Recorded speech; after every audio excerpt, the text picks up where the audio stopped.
માટે એક અજાણી સ્ત્રીએ વેપારીને બચાવીને રાખડી બાંધી. જાણો એક અનોખી રાખડીની વાર્તા.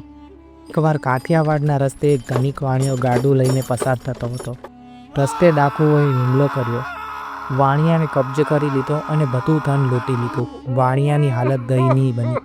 તેનાથી નજીક એક રાજપૂતાણ બહેનનો ઘેરો હતો, શસ્ત્ર ચલાવટ અને ધીરીએ ભરેલી. તેણે આખો ઘટનાક્રમ જોઈ લીધો અને પોતાની પ્રજાને રક્ષવા માટે તત્પર થઈ. તેણે ઘોડો કસ્યો અને તલવાર હાથમાં લીધી અને ડાકુઓની વિરુદ્ધ એકલી જ લડી. ધૂળ બલેરા રસ્તે એના કોકરા અને તલવાર સાથે જૂજતી વીરતા જોઈને ડાકુઓને ધૂળ ચટાવી હતી. તેણે વાણિયાને મુક્ત કર્યો અને ડાકુઓને ભગાડી દીધા. અંતે વાણિયાએ તેના હાથમાં રાખડી બાંધી અને રક્ષાબંધનનું વચન કે આજથી તું મારી બહેન અને હું તારો ભાઈ.